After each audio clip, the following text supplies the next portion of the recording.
আমি খাবো না মাছ, তোমরা খাবে। খাবো তো তোমাকে। রেডি? অটো ধরে চলে যা। কেন বাস ধরবে? বিদায়সি অটো ধরে হেঁটে চলে যা, সেখানে দীঘার বাস ধরবে। বেরিয়ে পড়লাম দীঘা যাওয়ার উদ্দেশ্যে। বাড়ি থেকে বেরোতেই বেজে গেছে 9:30। আর পেছনে মা পিসিমণিরা সব ছাড়তে এসছে। বাসের জন্য ওয়েট না করে অটোতে উঠে পড়লাম। প্রায় 40 মিনিট মতো লাগবে হেঁড়িয়া পৌঁছাতে। হেঁড়িয়া থেকে স্টেট ধরবো।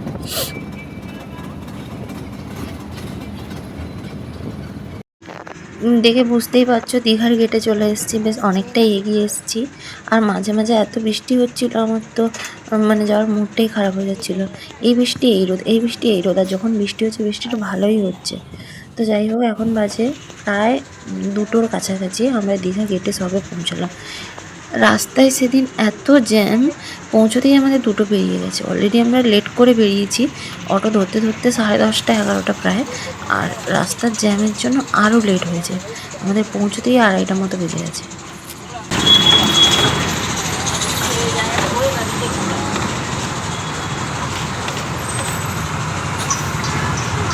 হোটেল আমাদের বুক করা ছিল, সামনের দিকে হোটেলগুলো আমরা পাইনি, সব বুকিং। আমরা হোটেল আসিয়ানা নিয়েছিলাম একটু দূরে, মানে ঢেউসাগরের দিকে। এসেই আগে আমরা চেঞ্জ করে নিয়েছি বিচে যাব বলে। আর চলো তোমাদেরকেও ছোট করে একটু রুমটা দেখিয়ে দিই। রুমটা একবার দেখাই কেমন।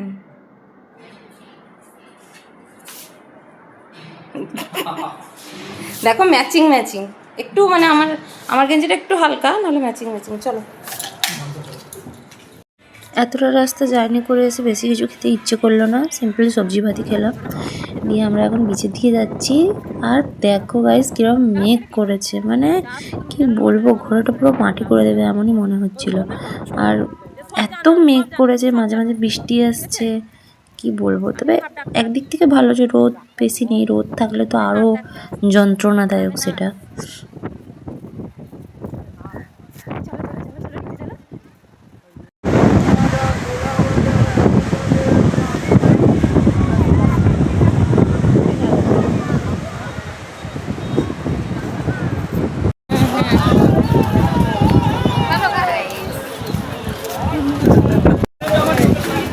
আমাদের সামনে যে লোকটা বসছিল না, সে উত্তেজিত পাবে, বেড়ে ভেঙে দিবে জানো না।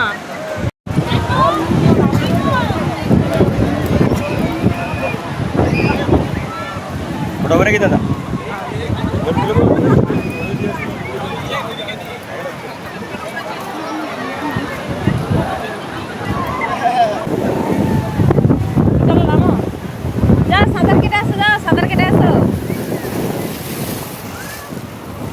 আমরা স্নান করিনি, এমনি বসে দেখছিলাম। তো এখানে দেখো একটা কাপল কীভাবে ফটো তুলছে আর এনজয় করছে। তো যাই হোক, বসে দেখছিলাম, চোখের সামনে অনেক কিছু ঘটনাও ঘটে গেল। একটা মেয়ের ফোন পড়ে গেল, ঢেউতে ফোনটা খুঁজেই পেলো না, পার্স পড়ে গেল। তারপরে হাত পা কেটে গেছে ঢেউয়ের ধাক্কায়। মানে চোখের সামনে অনেক কিছু ঘটনাই দেখতে পেলাম। এবার টাইটানিক।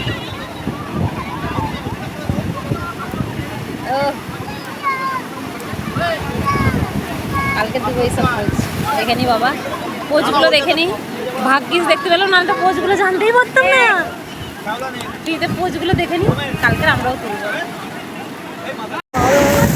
জল চলে গেল বলে কয়েক মিনিটের ভেতরে।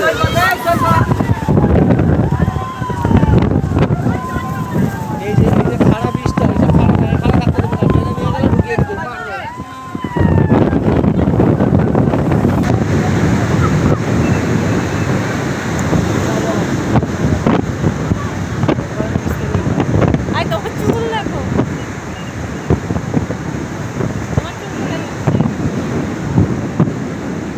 চোখের সামনে বেল দেখে গিয়ে লোভ সামলানো যায়? বেলের আচার আমার খুব ফেভারিট, খুব ফেভারিট।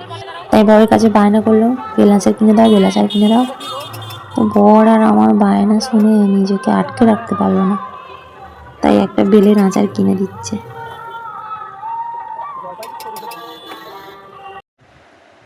রুমে এসে আগে বেলের আচার খাবো, তারপরে বাকি কথা।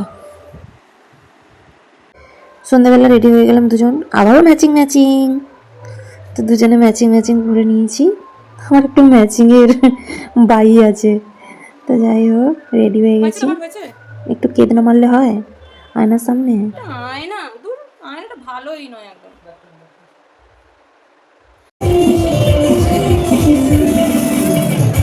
ঠাকুরটা প্যান্ডেল এখন সুন্দর হয়েছে। ঠাকুর দেখতে হবে।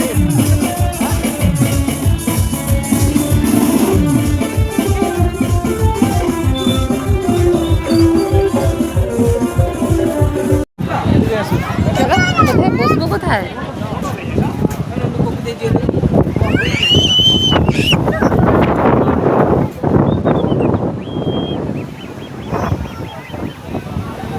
দেখো কি অবস্থা।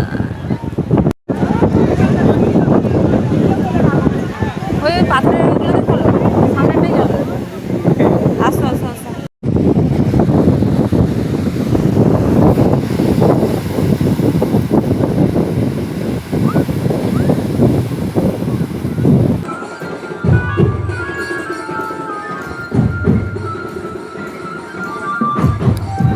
ধরো ওই চলো চলো।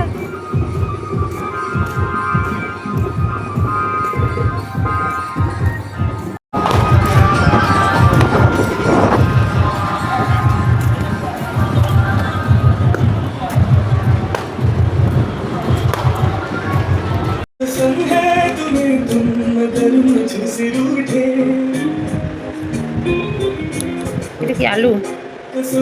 আমাকে কম চিকেন দিয়েছে। রুমে ফিরে এলাম। বৃষ্টির মাঝে আমরা বিরিয়ানিটা কোনো রকম নিয়ে নিয়েছিলাম। আজকে রাতে আমাদের ডিনার বিরিয়ানি।